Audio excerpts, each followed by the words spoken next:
The gift of misunderstanding. Communications Officer Zane Harrison stepped onto the observation deck of the Terran diplomatic vessel Harmony, adjusting his collar as he gazed at the approaching crystalline ships. The Asotaran fleet glistened against the backdrop of stars, each vessel carved from what appeared to be a single massive crystal, refracting the light of the nearby sun into cascading rainbows. After 3 years of delicate negotiations, this would be humanity's first formal cultural exchange with the Asotarans, a species as beautiful as they were mysterious. Nervous? Commander Patel appeared beside him, her dark eyes scanning the approaching vessels. Just hoping I don't accidentally start an interstellar incident, Zane replied with a half-smile. The linguistic database for their language is still spotty at best. That's why you're here, Patel said, patting his shoulder. Best xenolinguist in the fleet. Just remember, maintain appropriate distance, no sudden movements, and for heaven's sake, don't mention their resemblance to quartz. Apparently, it's considered crude. Zane nodded, mentally reviewing the cultural briefing he'd studied for weeks. The Asotarans were humanoid, with skin that possessed a subtle crystalline quality, reflecting light in mesmerizing patterns. They communicated through a combination of spoken language and subtle light signals emitted from their skin, a challenge for human translators who couldn't perceive the full spectrum of their communication. The welcoming ceremony proceeded with practiced precision. Zane stood at attention as the Asotaran delegation glided onto the Harmony's docking bay, their translucent robes flowing around them like liquid glass. At their head walked a tall figure whose skin shimmered with subtle blue undertones, Ambassador Talon, the head of their diplomatic corps. "Welcome to the Harmony," Captain Rivera said, performing the traditional Terran greeting. "We are honored by your presence." Talon's skin rippled with patterns of light that the translation software interpreted as formal acknowledgement. "The honor is mutual, Captain. We bring greetings from the Crystal Collective." As the initial formalities concluded, Zane was introduced to his counterpart, the Asotaran communication specialist who would work with him to improve translation accuracy between their species. She was smaller than the others, with skin that glowed with gentle amber light. "This is Lyria, our foremost linguist," Talon announced. Lyria stepped forward, her movements graceful and deliberate. "Communications Officer Harrison," she said, her voice like wind chimes in a gentle breeze. "I have studied your transmissions extensively. Your language patterns are fascinating." Zane smiled, hoping it translated properly across species. "As are yours. I'm looking forward to working together." The next 3 days passed in a blur of diplomatic meetings, cultural presentations, and intensive work with Lyria on improving the translation matrices. Zane found himself increasingly drawn to the Asotaran linguist, not just professionally, but personally. Her perspective on communication was unlike anything he'd encountered, treating language as a living, evolving entity rather than a static tool. On the 4th day, as they concluded their work session in the ship's linguistic lab, Lyria's skin began to pulse with a gentle golden light. "Is everything all right?" Zane asked, concerned by the unfamiliar pattern. "Yes," she said, reaching into a small pouch at her waist. "I wish to express appreciation for our collaboration." She withdrew a bracelet, a stunning creation of what appeared to be living crystal that caught the light and refracted it in hypnotic patterns. It pulsed gently, almost like a heartbeat. "This is beautiful," Zane said, genuinely touched by the gesture. "It is a token of our connection," Lyria explained, her skin glowing more intensely. "Among my people, it symbolizes the recognition of harmonious resonance between individuals." "Like friendship?" Zane asked, slipping the bracelet onto his wrist. Lyria's skin flickered with patterns the translator didn't catch. "Yes," she finally said. "Like friendship." The bracelet felt warm against his skin, and for a moment, Zane thought he felt a gentle pulse synchronize with his heartbeat. Must be his imagination. "I'm honored," he said, admiring how the crystal seemed to adapt to him, its colors shifting subtly to match his body temperature. "I wish I had something to give you in return." "Your acceptance is gift enough," Lyria replied, her voice carrying a cadence the translator rendered as profound satisfaction. Zane didn't think much more about the exchange until the following morning, when his communication panel began chiming incessantly with messages from across the ship and, more surprisingly, from the Asotaran vessel. "What in the world?" he muttered, scrolling through dozens of congratulatory messages from crew members he barely knew. Lieutenant Flynn from engineering had sent a particularly cryptic note: "Bold move, Harrison. Didn't think you had it in you. Hope you've read the fine print on Asotaran commitment ceremonies." The ship's AI assistant chimed in. "Communications Officer Harrison, you have 17 priority messages from the Asotaran delegation and a formal request for a meeting with Captain Rivera at 0900 hours. Zane frowned. "About what?" The subject line indicates formal recognition of bond union between diplomatic houses. A cold sensation settled in Zane's stomach. He glanced down at the bracelet on his wrist, which now seemed to be pulsing in perfect rhythm with his increasingly rapid heartbeat. "Computer, access cultural database on Asotaran gift-giving customs, specifically related to crystalline jewelry." After a moment, the AI responded. "Crystalline tokens are exchanged in Asotaran culture to mark significant life events. The most common form is the resonance bracelet, a biologically responsive ornament given during formal marriage proposals. Acceptance and wearing of such items constitutes binding agreement to union under Asotaran law." Zane's blood ran cold. "You're telling me this is a wedding ring?" The analogy is imprecise but functionally correct. Asotaran bond unions are considered more comprehensive than Terran marriage, involving not only social and legal ties but also what they describe as resonance harmony between life energies. "And I accepted it," Zane whispered, staring at the gently pulsing bracelet. "I put it on without hesitation." "Correct. According to Asotaran custom, you and Specialist Lyria are now in the first phase of a formal bond union. The congratulatory messages are traditional. The upcoming meeting with Captain Rivera likely concerns the diplomatic implications of an interspecies union between representatives of first contact civilizations." Zane collapsed into his chair, mind racing. He hadn't even been on a proper date in over 2 years, and now he was apparently married to an alien diplomat whose culture he barely understood. This had to be a misunderstanding. Surely once he explained, they could undo whatever ceremonial faux pas he'd committed. His door chimed, and without waiting for his response, Commander Patel entered, her expression caught between amusement and alarm.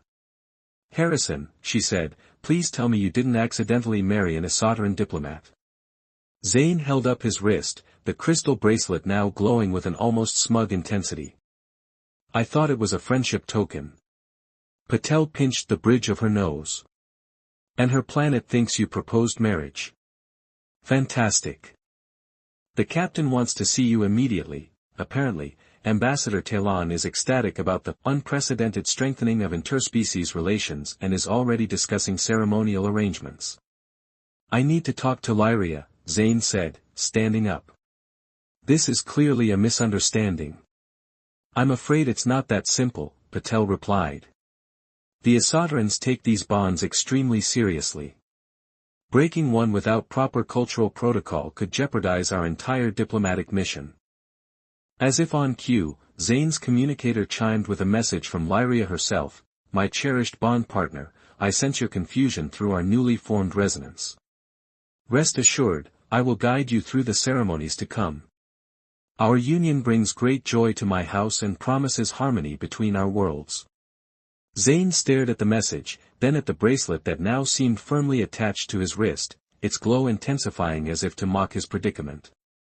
"Commander," he said weakly, "I think I might need a crash course in Asotaran divorce procedures." Patel's expression was not encouraging. "I believe the term they use translates roughly to resonance severance. And according to the cultural briefing, it involves ritual combat with the eldest member of your bond partner's family." Zane groaned. "This is going to be a diplomatic nightmare, isn't it?" "Look on the bright side," Patel replied with a wry smile. "You might be the first human to attend his own Asotaran wedding. I hear their ceremonies last 7 planetary cycles and involve crystalline singing bowls that induce prophetic visions. She paused. Oh, and they've already added your genetic information to their ancestral archives. Congratulations, you're officially Asotaran royalty by marriage. Diplomatic bonds. Captain Rivera's office felt unusually small as Zane stood before her desk, the bracelet on his wrist now glowing with a soft, persistent light that seemed to intensify whenever Lyria's name was mentioned. Let me make sure I understand this correctly, Captain Rivera said, her expression carefully neutral. You accepted a ceremonial bracelet from the Asotaran linguist without understanding its significance, and now their entire delegation believes you've entered into a formal union that's legally binding on both our worlds. That about sums it up, Captain, Zane replied, fighting the urge to fidget. I thought it was a token of friendship, a cultural exchange. The translation didn't clarify the, marital implications. Rivera sighed, leaning back in her chair. This is precisely the kind of cultural misunderstanding we've been trying to avoid for 3 years of careful negotiations. And yet, strangely enough, Ambassador Talon seems delighted. He's calling it an auspicious convergence of destinies. A soft chime announced the arrival of the Asotaran ambassador himself, accompanied by Lyria, whose amber skin was glowing more brilliantly than Zane had ever seen. She approached him with fluid grace, reaching out to touch the bracelet on his wrist. At the contact, the crystal flared, and Zane felt a peculiar warmth spread up his arm. The resonance strengthens, she said softly. This is a good sign. Ambassador Talon's skin rippled with patterns that the translator interpreted as formal pleasure. In all our calculations, we did not foresee such a direct path to alliance between our peoples. A bond union transcends mere diplomatic agreements, it creates lasting harmony. Ambassador, Zane began carefully, I believe there's been a misunderstanding. On Earth, we have different protocols for unions between individuals. Typically, they involve extended periods of acquaintance, formal courtship. Ah, yes, Talon interrupted, his skin flashing with what might have been amusement. Lyria has studied your mating rituals extensively. Most inefficient. You spend years determining compatibility when a simple resonance test would suffice. Lyria's eyes met Zane's, and he was surprised to see something like uncertainty in their crystalline depths. You wish to dissolve our bond, she asked, her voice carrying a subtle harmonic that made the translator hesitate before rendering her words. Before Zane could respond, Captain Rivera interjected. Perhaps what Communications Officer Harrison means is that he would appreciate time to properly understand the full cultural significance of this union. We humans value learning about new traditions thoroughly. Talon's skin brightened. Of course. The union celebration lasts for 7 cycles, ample time for cultural integration. We will begin preparations immediately. As the ambassador turned to discuss arrangements with the captain, Lyria moved closer to Zane. You are troubled, she said, her voice barely above a whisper.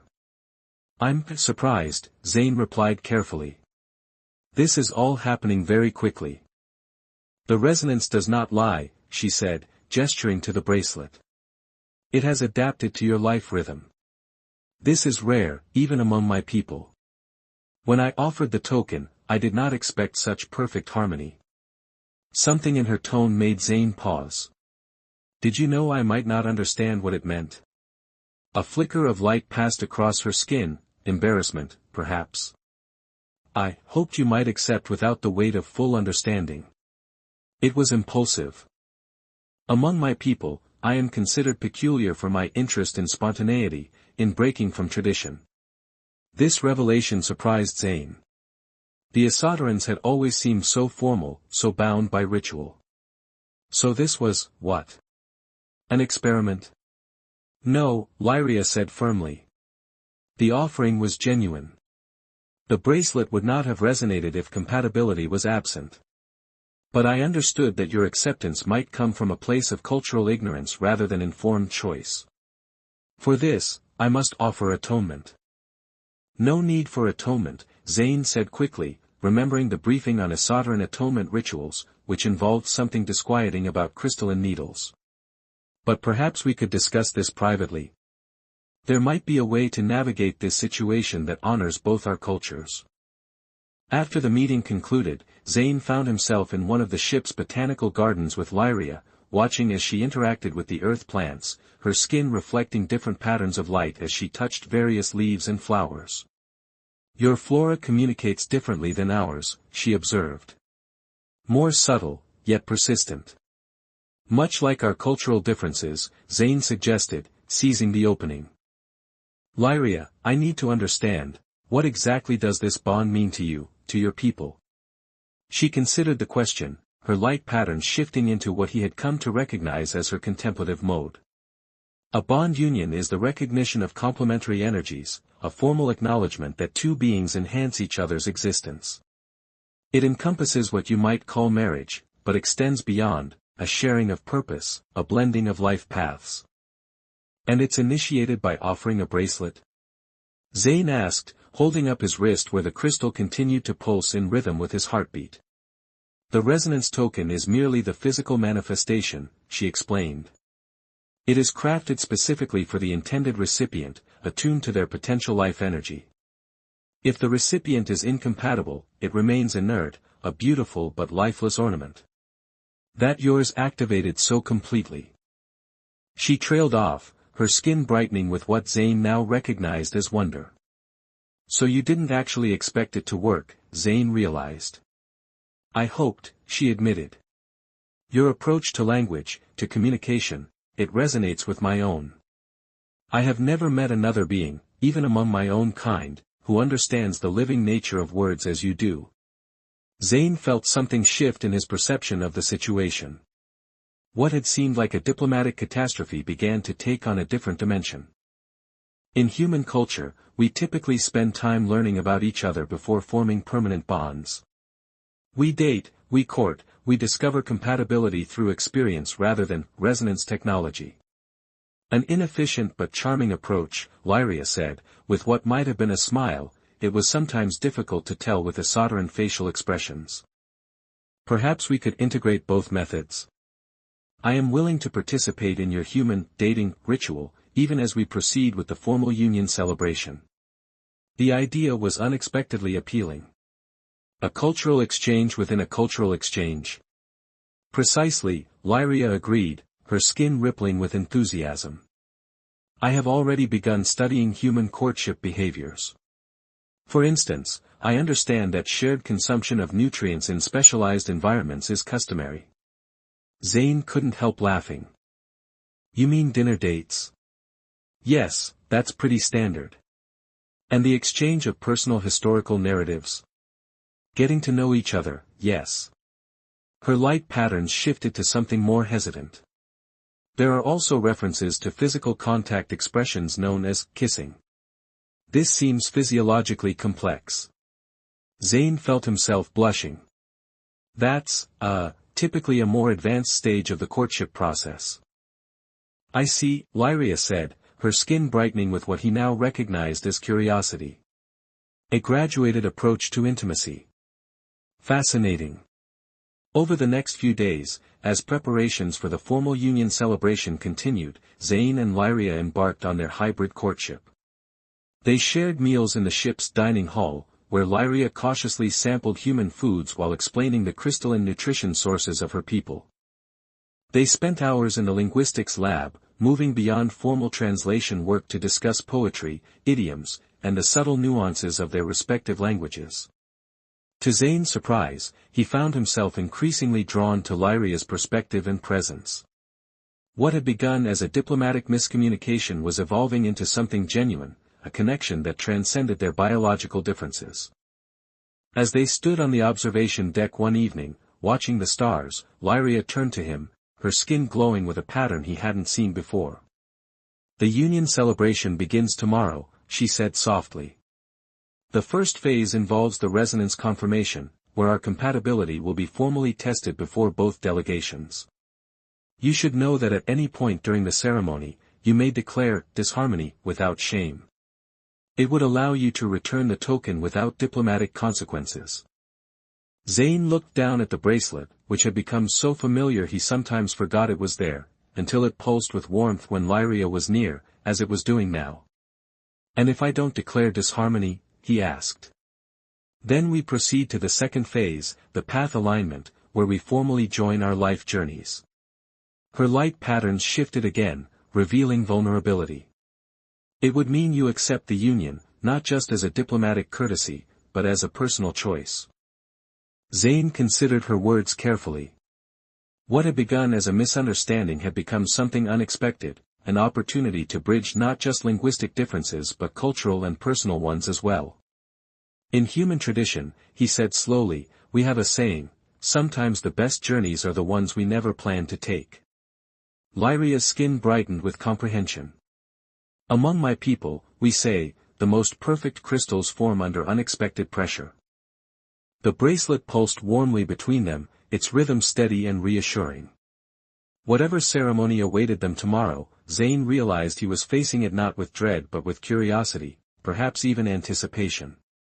"I think," he said, reaching out to touch the crystalline surface of her hand, "that this might be the most unusual and fascinating diplomatic mission in human history." Lyria's skin illuminated with joy, casting prismatic patterns across the observation deck. "Then we shall write this new chapter together, a unique harmony between your world and mine." As the stars wheeled overhead, the resonance token on Zane's wrist pulsed with a steady, contented glow, no longer a symbol of misunderstanding, but of possibility. What had begun with a simple gift offered and accepted in ignorance had evolved into something neither of them could have predicted, a genuine connection that might indeed bridge worlds. The diplomatic incident was evolving into a diplomatic breakthrough, one that neither human nor Esoteran protocol could have designed. And strangely enough, Zane found himself grateful for the misunderstanding that had started it all.